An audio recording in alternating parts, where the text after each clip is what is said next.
Hello and welcome to Hot and Heavy, the Elaine podcast. I'm your host, Shivani Desai. Today I'll be talking about Season 8, Episode 21, The Muffin Tops. Hello everyone. I hope everyone's doing well. I'm doing okay. I took a little break. I had to take the week off last week. I had a couple of things going on. My son starting middle school, and that was really exciting. We had some things leading up to that.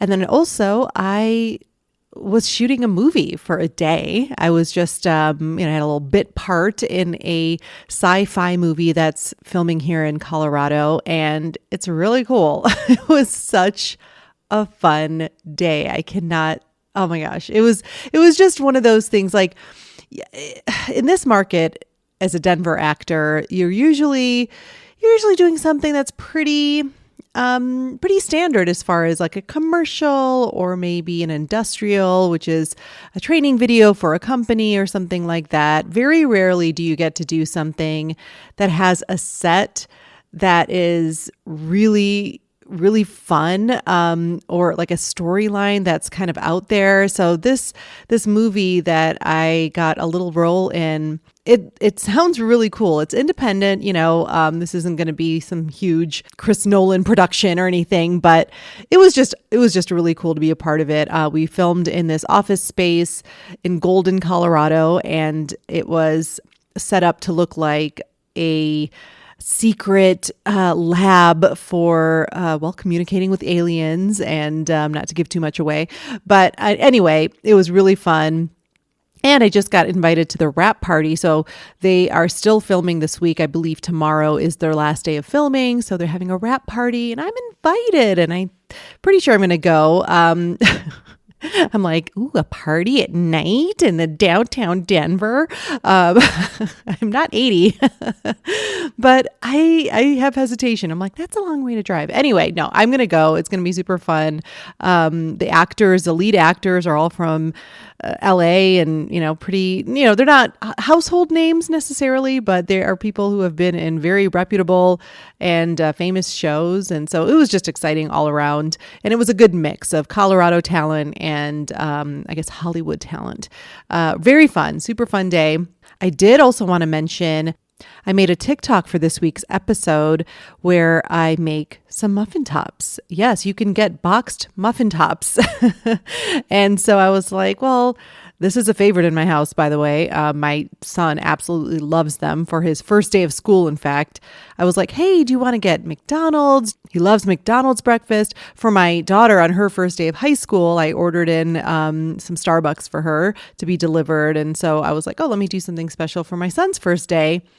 And he literally was like he wasn't even excited. I was like, McDonald's? You want to get like McDonald's? And he was like, I don't know. Do you think you can make muffin tops? I was like, dang. Anyway, I made a silly video making muffin tops to promote this episode. And Betty Crocker, the official TikTok account for Betty Crocker, replied to my video, because I tagged them, of course, and said, Betty's got your back. And I was like, oh, how cute. Thanks, Betty Crocker. How fun to get a little shout out. And not so sweet and delicious news. Mr. Greg let me know that the curse of Hot and Heavy has struck again, not once, not twice, but 3 times in the last couple weeks. So there have been 3 deaths of actors that have been on Seinfeld. And, I'm not going to keep adding fuel to this curse fire, but I feel like it's my duty to report this for some reason. I don't know. But anyway, Greg tends to blame my podcast. I'm cursing all of these actors to die. I don't really support that. But anyway, the 3 deaths of Seinfeld actors that occurred in the last couple of weeks. Mitzi McCall, she played the the dry cleaner's wife who was wearing Jerry's mother's fur. Charles Cyphers, I want to say, I couldn't read it very well. He was one of the league guys that George takes out for drinks and they say, "You bastard," over and over again. He was one of those guys. And lastly, Hiram Caston, he played a publishing employee. He was the one in the Toby episode when Toby was injured with her toe. And he says, Toby, we're a family. So anyway, those were the deaths that just happened to happen while I'm doing this podcast. Again, I am not responsible. I stand by this. Greg from Greg Sack Lunch will disagree, but I can't change that. I can just keep doing this podcast in good faith. I'm just trying to do a nice thing here. I'm not trying to kill Seinfeld actors. All right, so let's get into this episode. The synopsis for the Muffin Tops is as follows. After seeing the success of his life stories in the Peterman autobiography, Kramer starts a J. Peterman reality bus tour. Elaine and her former boss, Mr. Lippman, go into business selling muffin tops, while George pretends to be a tourist to date a woman with the New York Visitor Center and ends up getting traded from the Yankees for a bunch of chicken. Jerry takes shaving to a new extreme and struggles with the consequences when his chest hair starts to grow back. This episode was written by Spike Ferriston. All right, first we're on the street. George and Jerry are walking, and Jerry says, oh, hang on, I want to get a paper. George is asked by a random guy to watch his luggage, and then he walks away. Jerry's ready to leave, but then George says, no, I got to wait and watch this bag for this guy. Well, for how long? George says, I'm sure he'll be back in a sec. He unzips the bag and starts looking through it. Nice stuff. Jerry's not happy about this. Another guy walks out of a building and George asks him, hey, can you watch my bag? Why? So I can stand here like an idiot, not knowing if you'll come back? He looks at them and just walks away. Jerry walks after him. George says, where are you going? I'm going to be friends with that guy, he says. It's a pretty funny opening. All right, next we're at Monk's. Jerry is at a booth and George comes in and he notices, oh, looks like you got some new clothes. Yeah, I did a little shopping, he says. He leans to get a menu from the back booth, and Jerry notices that for new clothes, there's noticeable wear on the buttocks of those chinos. And then he figures it out. Hey, those are the clothes from the bag. The guy never came back, George says. He told you to watch him, not wear him. I'm still watching him, he says. Jerry's looking at him. You look like a tourist. George asks, when do you start worrying about ear hair? When you hear a soft rustling. Ear hair, nose hair, knuckle hair, this puberty that never stops. You got to be vigilant, George says. He gets very angry about it. George also has a map. He's looking at it and wondering where this league meeting is. And Jerry's like, oh, yeah, your new job. George loves it. He's the new Wilhelm. Yeah, who's the new you? They got a high school student. He's an intern, comes in Mondays after school. Alex walks in. She's Jerry's girlfriend. She apologizes for being late and then has to go to the crapper. George is amazed. Where are you meeting these gorgeous women? Jerry tells him to open his heart, and there's a wealth of ladies in there. Yeah, thanks. Thanks a lot. The actress in this scene is Melinda Clark. She plays Alex. She went on to star in The OC and has appeared in many other shows like CSI and Entourage. I think she's fine. She gets a bit more than usual for a love interest, but certainly no comedy. Just another very beautiful woman that Jerry dates. At least they kind of call it out this time. Like, how do you get these women? Next, we're in Jerry's apartment. Kramer is rifling through Jerry's couch looking for some change when Elaine enters. She asks if Jerry's around and he's like, oh yeah, he's in the shower. Shall I go get him? No, actually she needs to talk to Kramer. Oh, step into my office. They sit right next to each other on the couch, like touching. And she tells him how they ended up using his stories for the Peterman biography that she was ghostwriting, even though they told Kramer they didn't need them. Kramer's a bit taken aback, and Elaine tries to reassure him, look, it's such a stupid book. It's not a big deal. No, it is a big deal, Kramer says. He's actually excited to be a part of pop culture now, and he'd like to thank Mr. Peterman. She's like, well, he's at Walden Books doing a book signing. Whoa, that's a major chain. He busts in on Jerry in the shower, tells him he's going to Walden Books. Jerry freaks out. Get out! I don't want to live like this. Tells Elaine, let's go. My take on this scene, it's a great scene. I've never really realized before this podcast how much I love Elaine and Kramer being paired up, even for one scene like this. In the commentary, JLD mentioned how it was her and Michael Richards' idea to block the scene this way, which is to say to sit on the couch like so close together. And it's so brilliant. Spike Feresten was also one of the commentators on this episode. And he was laughing so hard. He's like, see, none of that's on the page. Like, this is what you brilliant actors bring to the performance. And it just works so well. It's such a little thing. Like, why do they have to sit right next to each other like that? But again, makes it so funny. It's a physicality and it adds so much.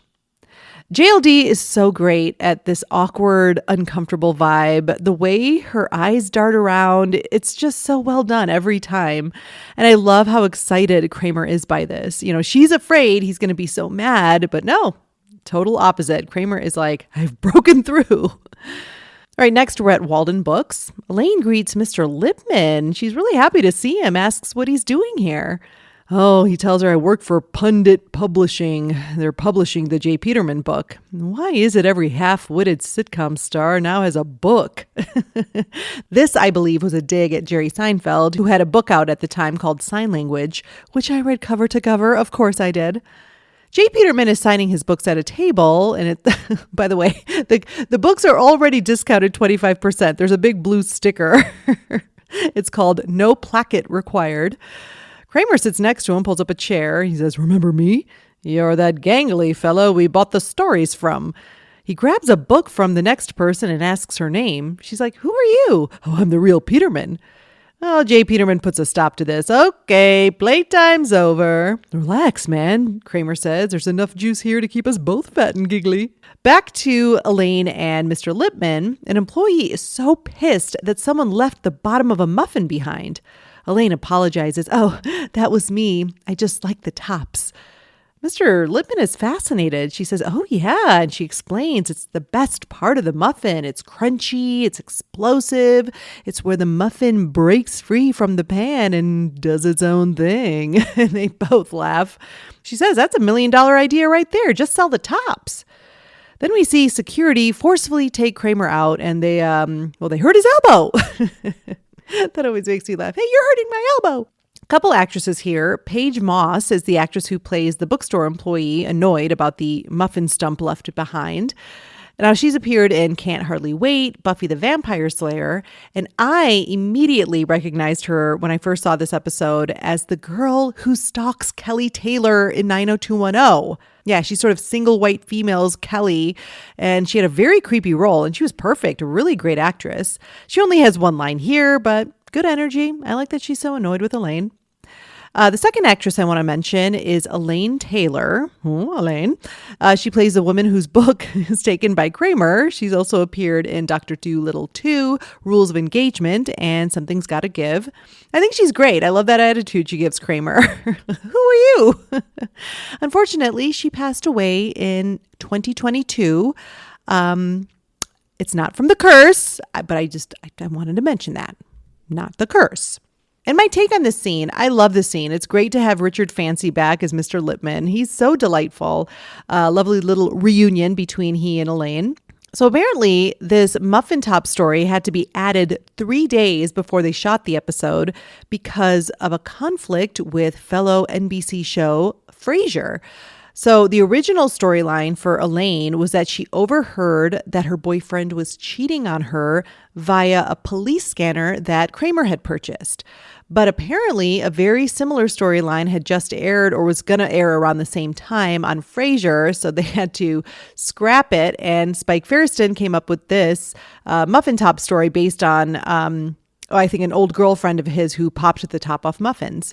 So here in the scene, we get the introduction to Elaine's storyline, and I think it's very well done. The little conversation with Lippman is great. I love how she describes why she loves the muffin tops, very descriptive about how it breaks free and it's crunchy and explosive, and that physicality when she says, and then it does its own thing. It's what we love about JLD. And she somehow makes it like a bit sexual in only a way that JLD can without being inappropriate. Like, it's not over the line, but there's something like does its own thing that's a little bit, it's got a tinge of sexuality to it. All right, next we're on the street. George is walking, looking at a map, and just being kind of an annoying pedestrian. Try looking up hayseed, a guy says to him after he bumps into him. And he bumps into another guy. You want to sightsee? Get on a bus. So they obviously think he's a tourist. And then we hear a woman say, please don't think all New Yorkers are so rude. He starts to explain, no, actually, but then he looks up and sees how gorgeous she is. She introduces herself as Mary Ann from the New York Visitors Center. And where are you visiting us from? Little Rock, Arkansas. George lies. The actress here is Rena Sofer. She plays Mary Ann. And holy shit, she is like a soap opera queen, appearing in almost 1,200 episodes between General Hospital and The Bold and the Beautiful. I recognized her right away from GH. I was a big GH watcher back in high school. She was a great character in General Hospital. So I remember seeing her on this episode. I was like, holy shit, it's Lois. But I also think she's great as Mary Ann as well. Oh my goodness. I really like this overly sweet character. And holy shit, her eyes. Can we just talk about her eyes, how blue and mesmerizing they are? I mean, it's certainly the first thing you notice about her. I still remember when she first appeared on General Hospital. Like, she's just strikingly beautiful. And Jason Alexander, even in the commentary, as they're watching the episode, he says, he's like, my goodness, would you look at Rena Sofer? I mean, she is like indescribably beautiful, and how he would actually get transfixed by those blue eyes when he was working with her in the episode. Can't blame him. All right, next we're in Jerry's bathroom. He's shaving, shirtless, and he notices some new hair on his chest, and he looks at his razor. Gets an idea. Later in his apartment, Kramer is telling Jerry how Jay Peterman had him forced out of the book signing, like I'm some sort of maniac. Jerry is barely paying attention, and Kramer notices this. Finally, Jerry breaks and tells him that he did something stupid, and that his chest hair is gone. Kramer is so appalled. You're not supposed to poke around down there. Well, women do it. Well, women do it. Jerry's like, what am I supposed to tell Alex? And Kramer gets in his face and he says, listen, you don't tell anybody about this. Okay. George enters and right away, Kramer says, hey, Jerry shaved his chest. Hey, Jerry says, oh yeah, I forgot. Never mind. That part kills me every time. The way he just turns to George. Hey, Jerry shaved his chest. Michael Richards just masterful there. Okay, next we're in Central Park. Jerry and Alex are walking, and Jerry is saying how riding a horse in this city would be a nightmare. Alex, I mean, it's funny. If you notice her vibe here, like she just, like, does she like Jerry? When he's talking about the horse, she's kind of looking at him like, what the hell are you talking about? And then she asks, well, how about the beach this weekend? Oh, and of course, Jerry can't be shirtless around her. And he says, you couldn't pay me to go there with the traffic. And she's like, all right. I don't know. There was no deleted scene, but I'm like, man, Alex really has a kind of vibe towards him during this entire scene. Well, Alex sees on a bench this woman holding a hairless dog, and she absolutely loves it. She says, this is the way to go, hairless, so much smoother and cleaner. Oh, Jerry likes hearing that.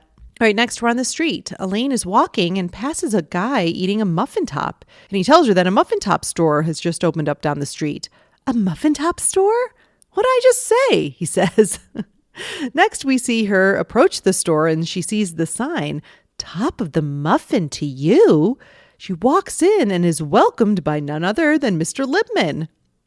My take on this scene, there's a great blooper with that actor. He's actually Deck McKenzie, and he's Jerry's stand-in, but they gave him a little role here. After he says, what'd I just say? JLD goes, you fuck off. It's pretty funny. Anyway, we just needed to see this story moving along, and I don't know. Apparently, Mr. Lippman has the ability to open an entire business within what? Is this the next day? 2 days later? It can't be that long.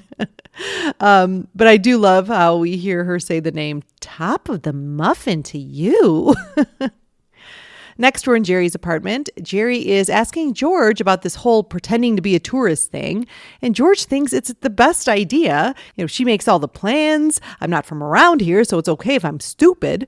And I'm only visiting, so no messy breakup. Well, what about your apartment? Jerry asks. I got a hotel room. You're staying in a hotel? Well, I don't know anyone here, Jerry. Where else would I stay? Jerry tells George how Alex went wild for a hairless dog, and if she loves one hairless animal, why not another? Until you shaved it? No, Jerry says. He's like, I don't want her to think I'm one of those low-rise briefs guys who shaves his chest. They hear some honking from outside and Kramer yelling for Jerry. They go to the window and they see Kramer on the street behind the wheel of a bus that says the Peterman Reality Tour. Jerry says the last thing this guy is qualified to give a tour of is reality. All right, next we're at the top of the muffin to you. Elaine is yelling at Mr. Lippman. She's so upset, saying how this was her idea and that he stole her idea. Oh, these ideas, they're all in the air, he says. Well, if that air is coming out of this face, then it is my air and my idea. You want a muffin or not? Peach! My take on this scene, it's one word, but it's one of my all-time favorite Elaine moments. Hearing her say peach with that bratty look on her face. I do this all the time, by the way. We are currently in Colorado in Palisade peach season, not Mackinac peaches. It's Palisade peaches here in Colorado. There are stands all over the place. Every grocery store has these local peaches, and they are delicious, by the way. I love a peach. But every time I see it, I have to say peach with that look on my face because I'm a freak of nature. And yeah, Lippman totally stole our idea. Come on, Lippman. It's not about the air. It's about who came out with that air. And it was Elaine. All right, next we're in Monk's. George and Marianne are at a booth, and she noticed that he doesn't have much of an accent being from Arkansas. He says, yeah, my parents have it. Sometimes it skips a generation. And in that skipped generation, they have New York accents, apparently.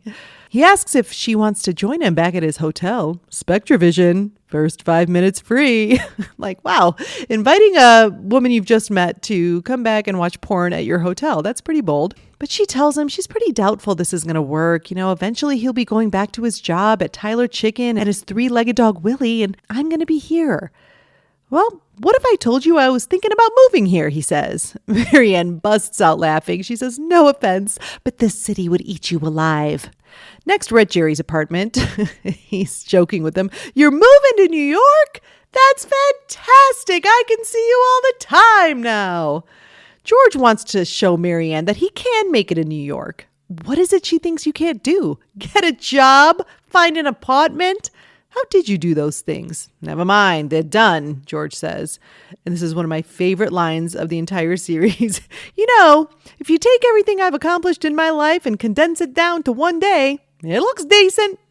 Decent is one of my favorite things to say. Kramer enters and Jerry asks about the bus, what the hell he was doing with that.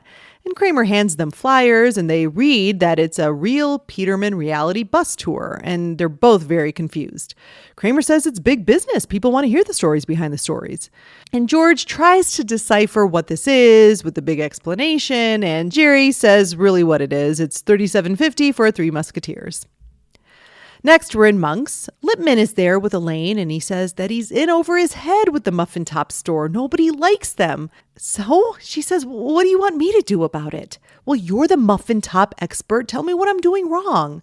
And Elaine's really not into that. I mean, she saw him as a man of integrity that she believed in at Pendant. And when I saw you in that paper hat, he says he'll cut her in for 30% of the profits. Deal, here's your problem.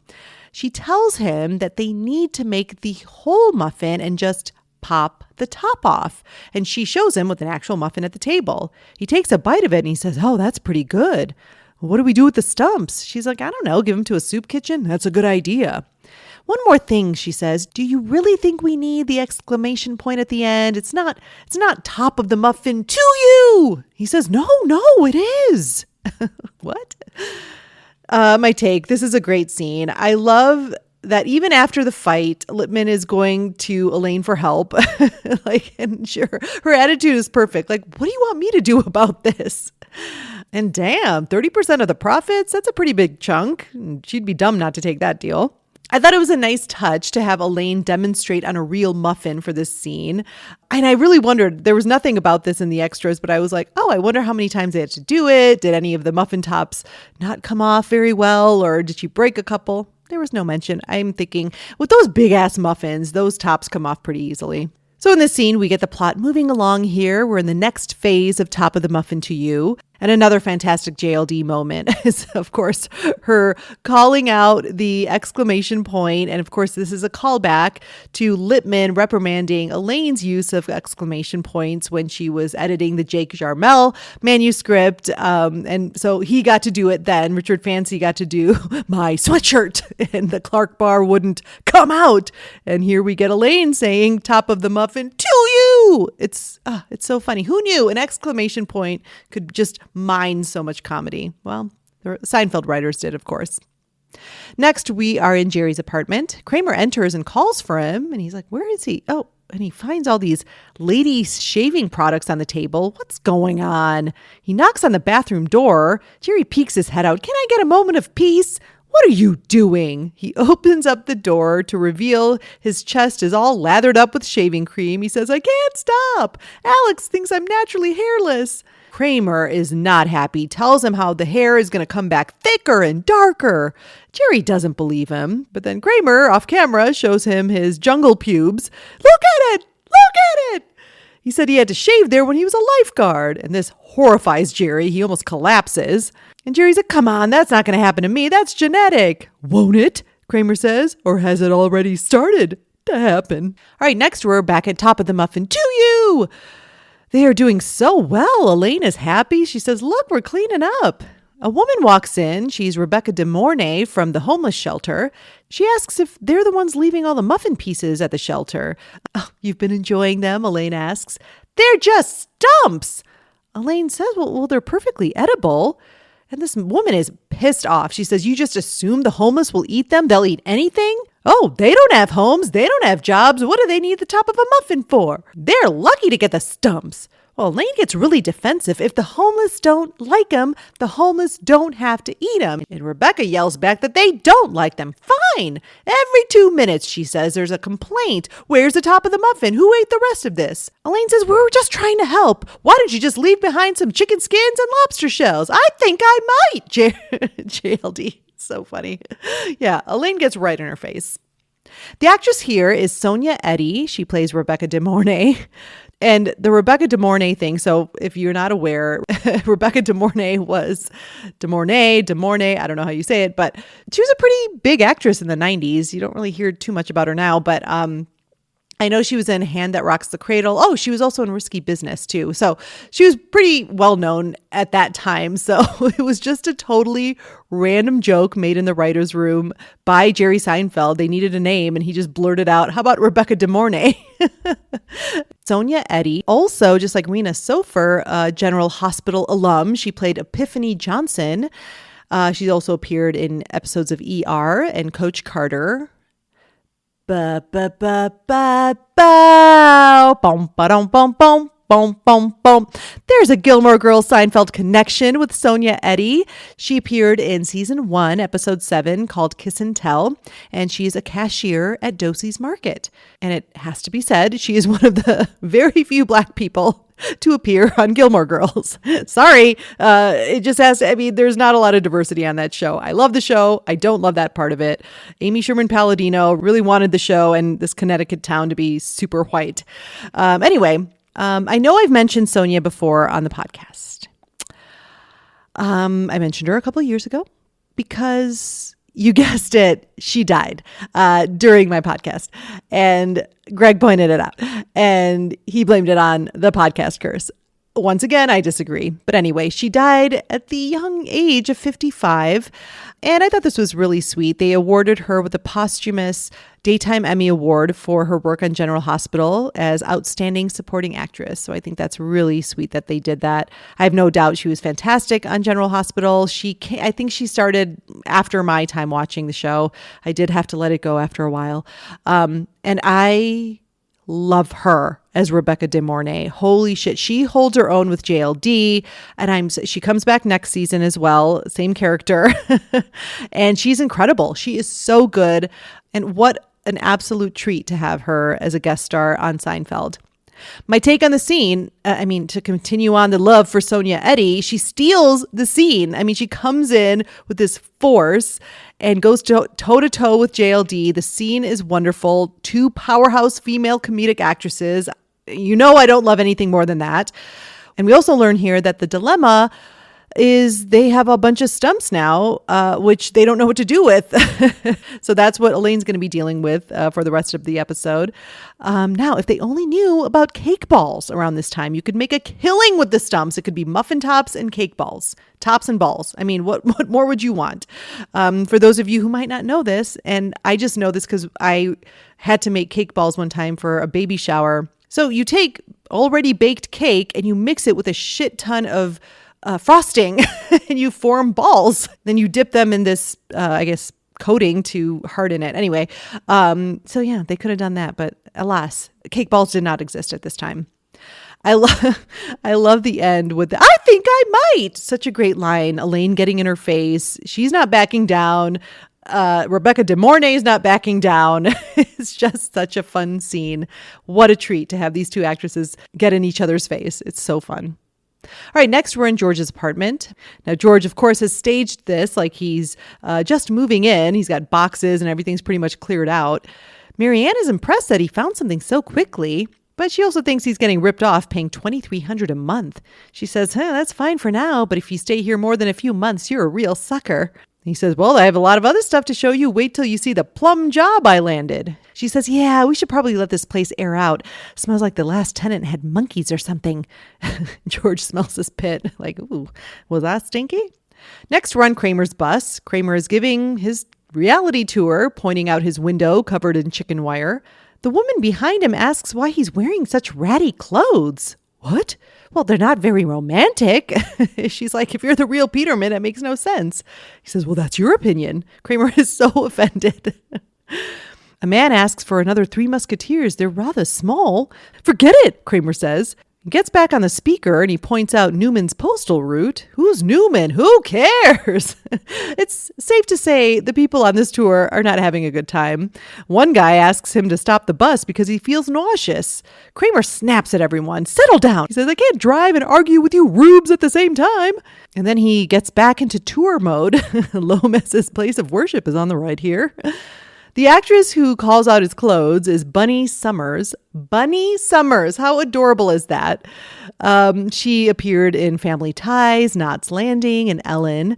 I love her. She definitely has an Estelle Costanza energy in that look on her face when she says those ratty clothes. She's really funny. Gosh, there are so many strong female comedic actors in this episode. Love it. Okay, next we're in Jerry's apartment. Kramer is trying to convince him to come on the tour, could create a minor stir because he's a minor celebrity. Tells him he can bring his girlfriend and I'll only charge you $60. Elaine enters and Jerry asks how business is going. I've got stump trouble, she says. Apparently the sanitation department won't take them and no truck will haul them out until next week. Meanwhile, I'm sitting on a mountain of stumps. Kramer says he's got to go and hose the puke off the floor of the bus. Well, Elaine's ears perk up. You got a bus? You got any room on that thing? Oh, yeah, there's a few seats still available, he says. She asks him if he wouldn't mind transporting some stumps for her. I'll make it worth your while, she says. Well, if they don't mind sitting in the back. She's confused. No, they don't. Are they war veterans? My take on the scene. Once again, Kramer is Elaine's only help when she's in a jam. He doesn't even hesitate to do her this very big favor, even when he thinks she's talking about actual human beings, war veterans who have lost limbs. It's so funny.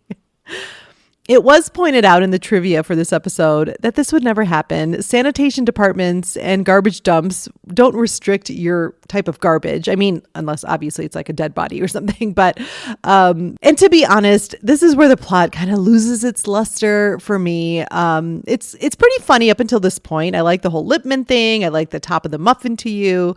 And the whole homeless shelter denying them. That's very believable. But the dump would take it. So, I'll get more into this later in the episode. All right, next we are in Yankee Stadium. Marianne is so impressed with George's office. Steinbrenner walks in. Sorry, George, didn't know you had a girl in here.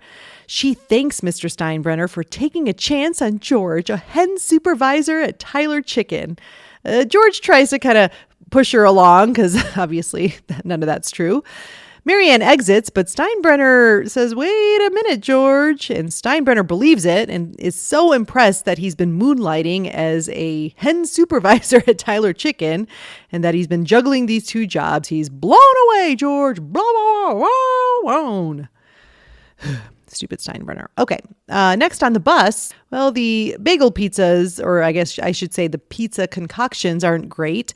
Alex points out that you really shouldn't make a pizza bagel with a cinnamon raisin bagel. And Jerry says, and also shouldn't make one out of a donut. Kramer falls into the bus violently because it's Kramer. He turns on the music and welcomes everyone. Turn music off. Can we just go? Jerry says to Kramer. What is this, pizza pound cake? This guy says from the back of the bus. Now that actor comes back. He's one of the guys helping George with the Frogger. I just love his face. He's so funny. But in the way he says, what is this, pizza pound cake? Kramer tells them that they have a bonus stop. They're hauling muffin stumps to the local repository. The guy behind Kramer says, we're going to a garbage dump and we're off. And Jerry tells Alex, recreating the experience of knowing Kramer, this is very close to that. Next, we're at Yankee Stadium. There's a call between Steinbrenner and the Tyler chicken guy. It's a dumb conversation that results in Steinbrenner trading George for a bunch of chicken products for Yankee Stadium. Next, we're at Jiffy Dump. Kramer is trying to dump the stumps, but the guy stops him. He's the same actor from Jiffy Park. He says it doesn't look like garbage. Kramer explains, they're muffin stumps. Where are the muffin tops? He asks. This is a dump, Kramer says. Let me just dump it.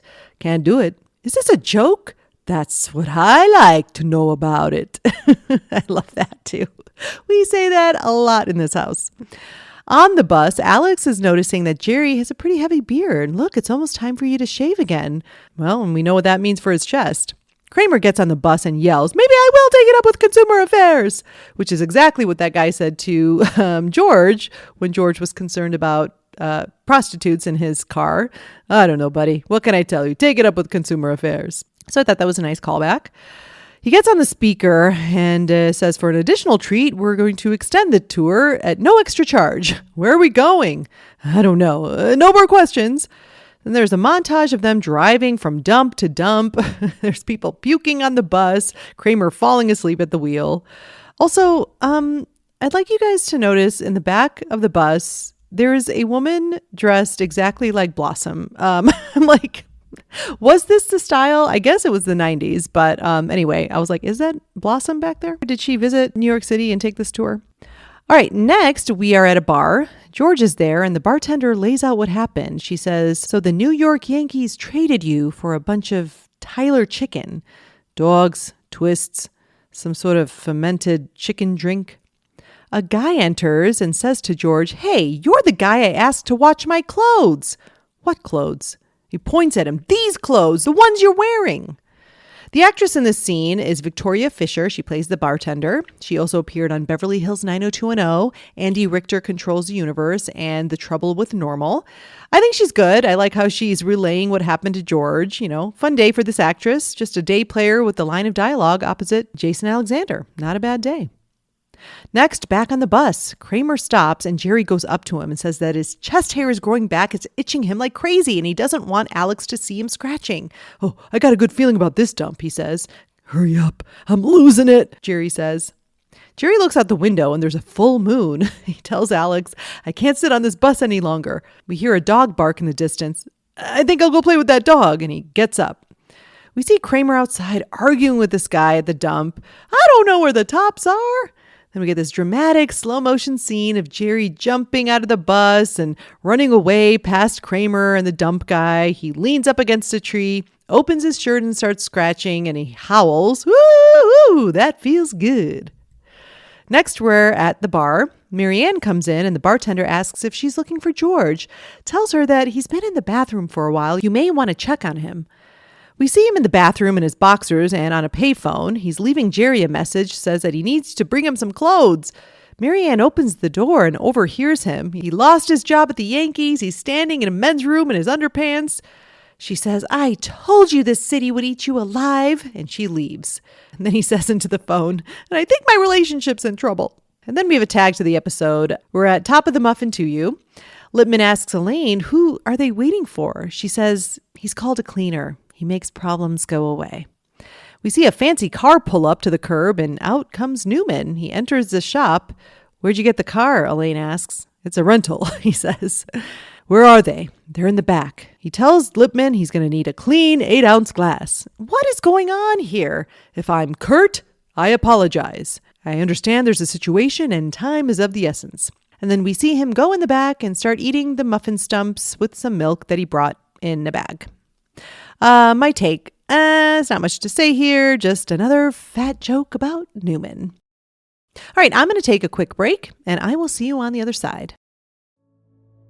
She was a humble, no-nonsense woman who was on a mission to help the less fortunate. And she was good at it. The most sought-after homeless shelter manager in all of New York City. Until one day, Rebecca De Mornay faced the most difficult challenge of her career.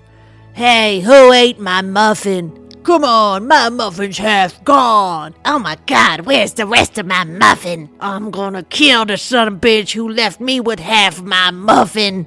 Focus Features presents the story of love, betrayal, perseverance, and confrontational revenge in Stump Trouble. They were donated anonymously, Becky. I have no clue who brought them in. First of all, it's Rebecca. And second of all, this is a sick joke. Well, I mean, they are perfectly edible and they seem totally... That doesn't matter, Philip! I am an advocate for those who are without a roof over their heads. I can't allow them to also not have a top to their muffins! Stump Trouble takes you on one woman's emotional journey of fighting the injustices of donated food. But the story goes much deeper than a half-discarded pastry. How the stump represents every discarded person who may not have that coveted crunchy top half. I can assure you that I will find this monster and bring them to justice by yelling in their face, since they aren't really breaking any laws, but I will yell so loud. But I also implore all of you to consider this. A stump isn't lesser than a top, just like all of you are not lesser than those with homes. The stump is the part that settles in, soft and fluffy, giving support to that explosive top, the top that abandoned where it came from. Coming this December to Hallmark Channel, Stump Trouble. No home does not mean no dome. And we're back. I kind of went through the extras a little bit, peppered in throughout the episode, so we're going to go ahead and move on to Greg's sack lunch. And happy birthday to you, happy birthday to you. It was Greg's birthday this week, so happy birthday, Greg. Once again, thank you so much for all your thoughts you've brought to Hot and Heavy. I really hope you had a wonderful birthday. I hope that your colleagues brought you cake and one person was really bitchy about it and didn't want to eat it. Maybe that person was an Elaine. I don't know. But anyway, I hope you had a great birthday. All the best to you. Many happy returns from me and the Hot and Heavy team, which is me. Okay, so first in Greg's sack are his overall thoughts. He says, this might be a first. What? The first time I think Kramer is the funniest one in an episode. From his dealings with Elaine and Peterman at the beginning, to dealing with Jerry's hairlessness, to driving the Peterman tour, this is maybe the one time I think Michael Richards gets the best of an episode. Everything else is fine, and I love that we get to see Elaine and Mr. Lippman again in this fairly middle-of-the-road episode. I agree, Michael Richards' performance is top-notch in this entire episode. He has so many funny moments. The tour and the bus thing I don't love, but it only works in the sense of like I don't hate it because Michael Richards just makes it sing. Yeah, I agree with you, Greg. Very, very strong Michael Richards episode. Next in Greg's sack, favorite scenes and Elaine moments. He says, my favorite Elaine moment is when she asks a guy in the street about the Muffin Top store and he says, what did I just say? So snotty to her, and she's taken aback by it. It's a simple, small moment that cracks me up every time. Totally. It's like, it comes out of nowhere. And like I said, there's a great blooper there where she goes, well, fuck off, or something with an F in it. I can't remember exactly how it is, but very funny. Next, Greg says, I also love when Elaine confronts Lippman about the muffins and says the air coming out of her face is her idea. And then when Lippman snaps back about whether she wants one or not, she defeatedly says, Peach. She still wants the muffin. Oh, of course she does. She's not going to refuse a muffin top, even though she's so mad. And agreed, I've already mentioned it. Peach is a top, God, dare I say a top 5 Elaine moment for me? Yeah, I'm going there. I'm going to say it. Greg goes on to say, I also like how she has a problem with exclamation points yet again, and it's Mr. Lippman who says it's needed, when Elaine had previously edited Jake Jarmel's book to add in a bunch of exclamation points. I'm sure this was done intentionally, but I hadn't really realized the irony until this viewing. Greg, come on. I love you, but come on. It's pretty obvious. I love that callback. But yes, I'm glad you finally realized it. It's probably because you're getting so old, you know. Hey, I'm right there with you, man. So I hear you. Sometimes you forget things. Next in Greg's sack is his scene swap idea. He says, George's story took too much of the time and Jerry's werewolf stuff is the easiest to remove from this episode. And I would have loved more of Elaine and Lippman going into business.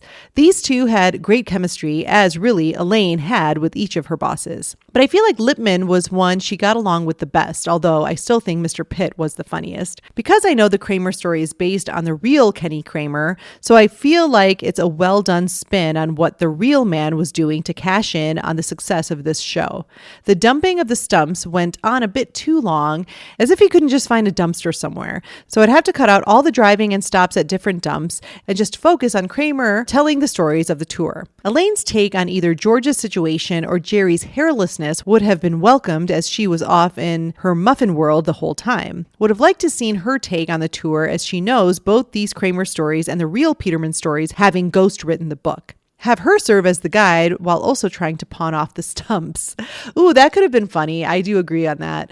Yeah, it's funny. Like, I don't really hate any of the stories. My least favorite storyline is definitely Kramer's, but there are elements to each one that I think is done really well. But I'm going to get more into that with my final thoughts.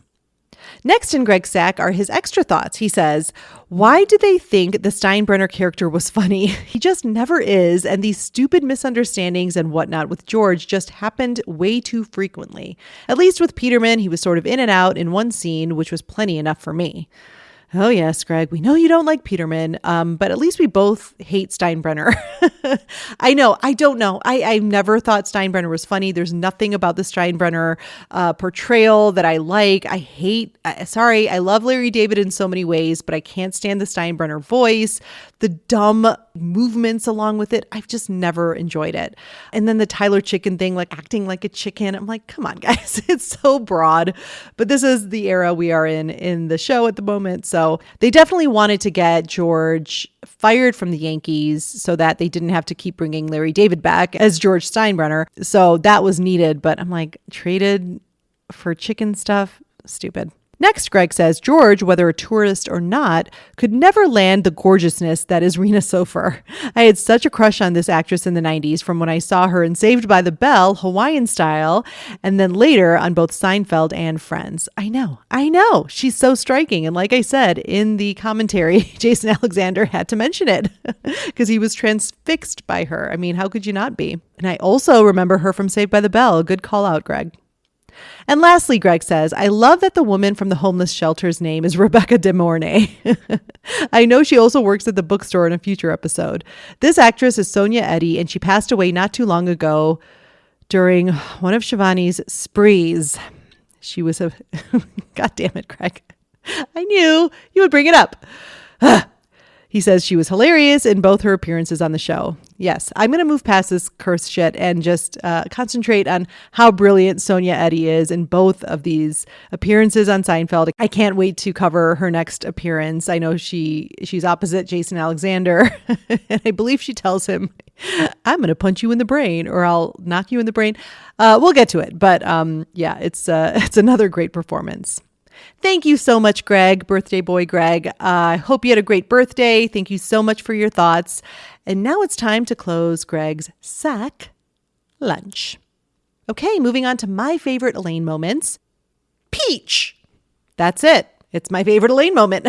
A close second would be the way she says, top of the muffin to you, with the face and everything. Brilliant. And my final notes. For a plot that was thrown together at the last minute, it's pretty decent. It looks decent. I would love to know what the original plot consisted of. The whole Elaine hearing her boyfriend cheating on her through Kramer's police scanner. That would have been another Elaine and Kramer storyline, which I would have loved. The conflict of the stumps. It's mostly stupid other than the Rebecca De Mornay part, but Kramer having to go around to different dumps. I know this was the dovetailing so that Jerry had to be on the bus and with the chest hair, blah, blah, blah.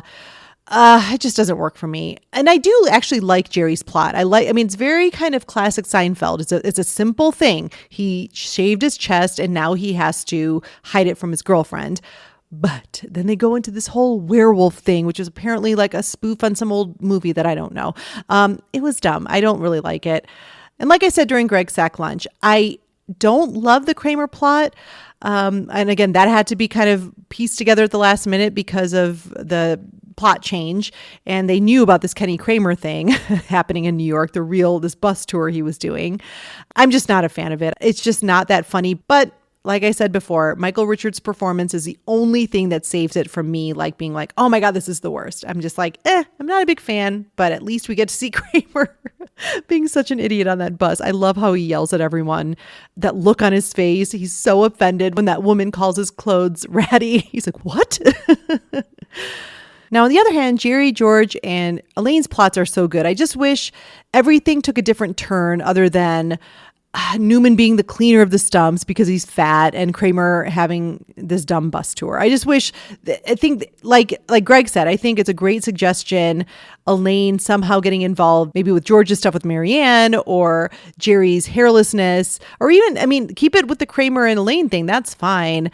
But yeah, maybe she's peddling the stumps on the bus. That could have made it really funny because those two together are magic. I did want to point out too, there's no resolution to the shop. Like, does Lippman go out of business? I wish they would have actually tied that off. Like, I wish we didn't have this kind of open-ended thing. Because as far as we know, the shop remained open and maybe Elaine was making bank on the side with these muffin tops for the rest of the series. Who knows? That would have been great. Just bring it in on the finale that she quits Peterman because she's like a muffin top millionaire. I think that would have been brilliant. And I think that's all I can say about the Muffin Tops. Please be sure to rate and review the podcast. It really does help. A 5-star review would be fabulous. And also follow the podcast on social media. On Instagram, it's at Hot Heavy Elaine. On TikTok, it's at Elaine Benes Podcast. And if you'd like to email me any of your thoughts, please do at elainepodcast@gmail.com. Thank you so much for listening, and I will see you next time.